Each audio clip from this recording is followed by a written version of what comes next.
Hello plant friends, welcome back to Millennial Planter. I'm Marina, everyone's favorite millennial planter, and today I am really exposing myself, spilling the tea.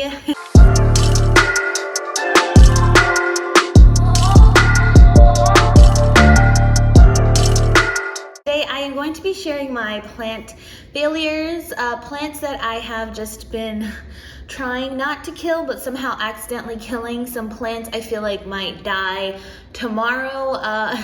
Not really sure what they want to do. Some plants that haven't been really feeling my vibe, if you know what I'm saying. Just sharing with you this this journey of owning plants, because plant parenthood is not always owning beautiful, lush plants. Sometimes we get crispy leaves, sometimes we get dying leaves, sometimes we buy wet sticks and we can't propagate them and then they just die. Me.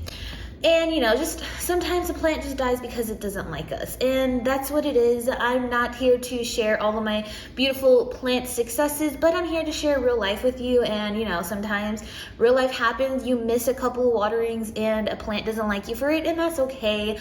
It's just like, this is life, so what do you expect? And before we get into this video, I would really love if you hit the subscribe button if you haven't already. Join the planting community. You don't have to be a millennial. I accept all generations on this community, and I would love for you to join and follow along. Give the video a thumbs up, and don't forget to ring the notification bell because I cannot commit to an uploading schedule. With all that being said, let's just jump into the video and cry over some dying plants. So I'm not even gonna lie, most of my struggling plants are in that propagation tank because that's kind of like my last ditch effort. I made this propagation tanks with hopes to obviously help my more finicky plants, the plants that are struggling, some high humidity plants, and you know, sometimes I will just throw a plant in here and it will just continue to decline, or it will continuously look dead but still be alive, if that makes sense. Yeah, so it's basically just a tank, a regular aquarium tank. It has the open netting tank lid thing, covered it in some sphagnum moss. As you can see, the sphagnum moss is coming back to life, which is why it's all green. It's probably going to start sprouting soon. And I have all sorts of plants in here, but like I said, this is where most of my struggle plants are. I have two Barina grow lights up here. These are the T5. I have it linked down below if you want to check them out. They're really good lights. Anyways, let's share some plant sadness. Okay, wow, there's a lot to unpack here. First of all, let's just start off on a high note. I know I don't have a lot of carnivorous people here, but my pitcher plant finally has a little pitcher, which is very questionable looking, but how exciting. Oh, I'm so excited for that. Cannot wait for that to open up. Okay, so first we have this variegated Stanleyana, which I just chopped up and gave most of it to my friend because honestly, I'm not that crazy about this plant, but I just have it. It actually started growing for me a lot when I put it in here, and it did kind of have some slight root rot issues, so I put it in a smaller pot. I don't know what to do with this plant, so we'll see. Maybe she'll come back stronger after that big chop I just gave her. I probably cut off at least 4 nodes off of it, so it was quite big. Next, we have this Begonia pavonina, which kind of makes me sad. I absolutely love pavoninas, but she's just not happy at all. I've had her for some time, and I put her in this tank and she started growing really well, because before she would just grow a leaf and then that leaf will just die off. So it was a very slow process, and now since I've had her in here, she's grown a lot, but she just keeps getting these, I don't even know what this is, and I'm sure it's something fungal. It's not powdery mildew, but I've chopped her up completely pretty much, and her new leaves just come back and look like that. You know what? I am officially done with begonias. After losing 90% of my cane begonia collection to powdery mildew. I'm done with begonias. They used to be one of my top favorite genuses, but not anymore. I tried so hard to get rid of that freaking powdery mildew. Like, I tried everything, you guys, like everything. So I've been burned. If you want to check out my former cane begonia collection in its glory, I'll leave the link down below. But I'm done. I'm done with begonias, Mark. I'm officially saying it here. Sorry, not sorry. And look at that, I have extra room now in this propagation tank. Okay, so this Russo is doing really well. It's losing all of its lower leaves though, which is fine because all these top leaves look so pretty. Look at that. Ooh, and she's so thick and full and lush. Okay, anyways, next we have this jewel orchid. Okay, so honestly, I don't know what she wants to do. Her leaves started to kind of look sad, like kind of crinkly. But I guess the new leaves look better. I don't know. I heard that this one is one that doesn't particularly like need high humidity, but it just looks so sad when it was out of the tank. But just, oh my gosh, look at that. How is this plant even real? So for the foliage alone, I'm just not gonna get rid of this plant because it is so stunning. But I don't know, she's not the best. She does have some new little babies though that are cute, so maybe she is doing well. I don't know, maybe I'm just being too picky. The next plant that I am unfortunately killing is this Burrow Marks Fantasy. This, I don't know what's going on with this plant. Maybe it just needs to climb, but I have tried everything for this plant. I just recently cut it up and shared some with my friend so he can sort of share my misery, but I just cannot get this plant to grow right. And when it does, it grows these like sad little leaves. So I recently just got another Burrow Marks in a trade, and the leaf is a lot bigger and a lot healthier looking, so I'm hoping to have some luck with that one. But this one, it's so sad and it's so pathetic, which is sad because this is one of the first big wish list plants that I got, and I cherish this plant so much, and I got it from such a cool collector. He's a vivarium frog, he's a dart frog collector, which they have amazing plants. So that's really sad. The next propagation that's kind of gone wrong for me is this Amedrium.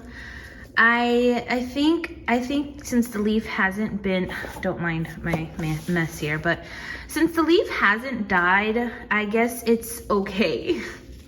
I've had this plant for maybe 2 months now, and it's been propagating, and honestly, I'm shocked that this leaf hasn't died off. And then here we have a, I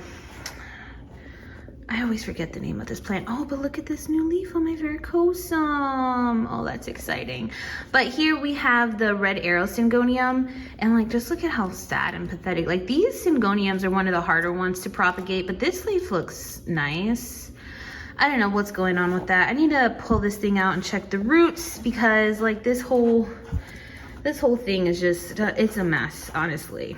I kind of neglect this tank a lot, so maybe that's where I've gone wrong. I always feel like my luxurians is on the brink of death and will just die at any minute, which makes me sad too. She's so dirty. I don't know what to do. I feel really overwhelmed with this plant, but this new leaf is so beautiful. It's a little crispy. I think it's just from the grow light still, but she's looking a lot better, and I'm excited about that. So hopefully she is fully acclimated to my place and will start growing better for me. But oh, look at that. I can't wait for that to unfurl. The next plant on this sad lineup is this Anthurium pendulifolium, I think how it's pronounced. I just recently transferred it in this little container. It was in my propagation tank, but it wasn't doing anything. Even the roots weren't really growing, and I've just come to the conclusion that I'm not really good with seedlings.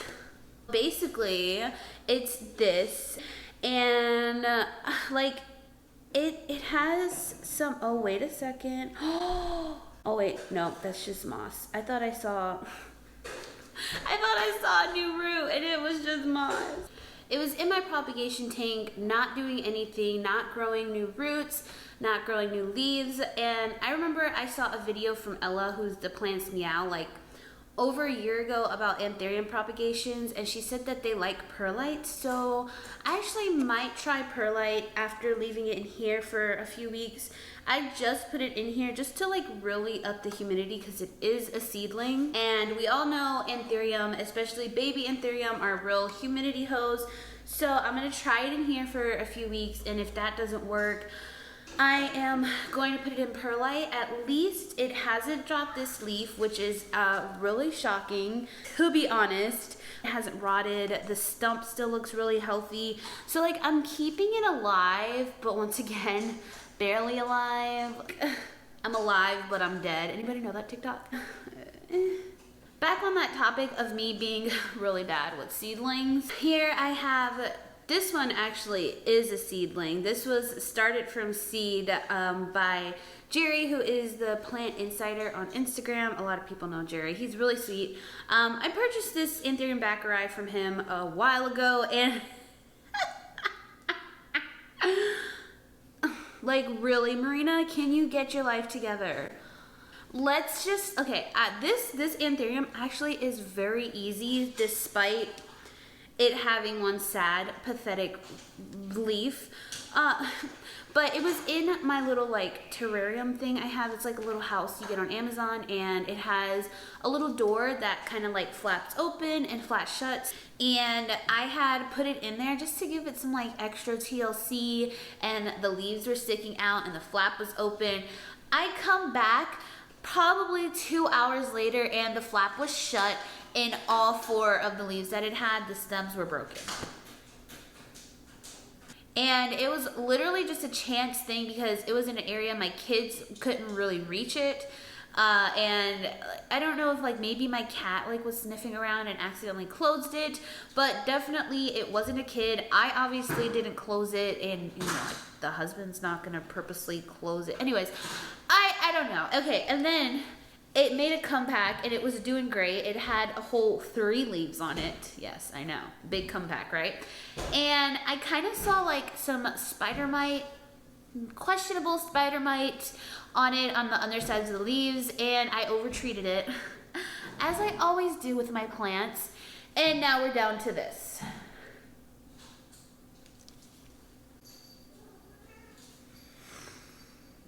I keep checking it for pests because that leaf is just all kinds of messed up, and all the other leaves that it had looked like that, but there's nothing on it. I know it's just from me over-treating it and then putting it right back by the grow lights. So it just got really burnt, and I'm honestly really upset at myself that I keep fudging this plant up. Oh, I'm so annoyed. So annoyed. And the same thing with this Vitarifolium. This was not an actual seedling, but it's a pup. It's still small and it's still a baby. And I'm doing horrible at taking care of it and nurturing it. I overtreated this one too. Same thing with the backeri. I treated them at the same time, and it started to get those same little tissue or leaf scarring issues. And I've had this plant since February of 2020, and this is all I have. Like, come on, Marina, can you get your life together? At least they're not dead, so I have to congratulate myself for that. Next on this list is something that's just completely random, and it's these carnivorous boys. Like my little pitcher plant that I showed you, I just feel like these guys, especially this one, are just gonna die one day. I mean, okay, so this one is actually growing. It caught like 2 bugs in it, which is awesome. This one, I don't know which kind of carnivorous plant this is, some sort of pitcher plant. That water is disgusting. It has algae all in it. I just noticed some new roots on that, so I guess that's a good thing. I just feel like these guys are gonna like croak one day, like I'm gonna see them, and then I go to sleep and the next day they're dead. I feel that way mostly about this Venus flytrap, and I don't know. I guess because I don't know what I'm doing, and then also like the green moss kind of creeps me out. It kind of grosses me out. Yeah, I don't know. I don't know what I'm doing. I'm just winging it, honestly.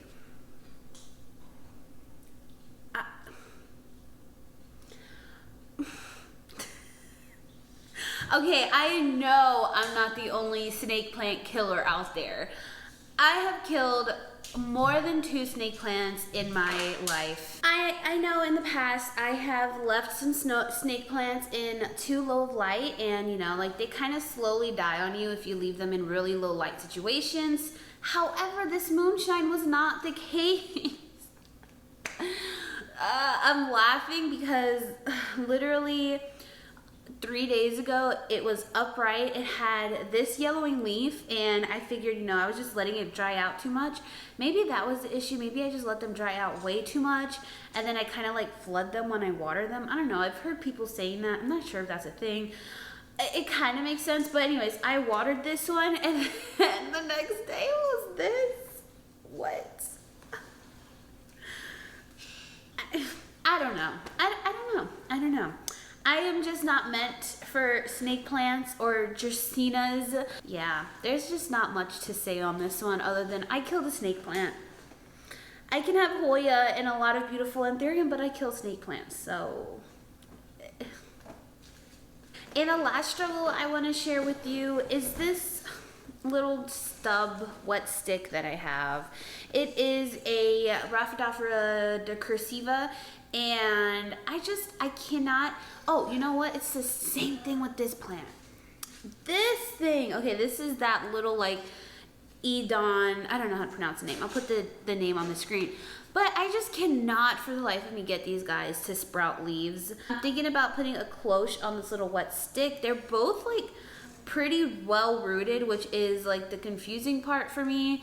But maybe if I just like really make it dense with humidity and just flood it, it'll start to come out with a new leaf. I hope so.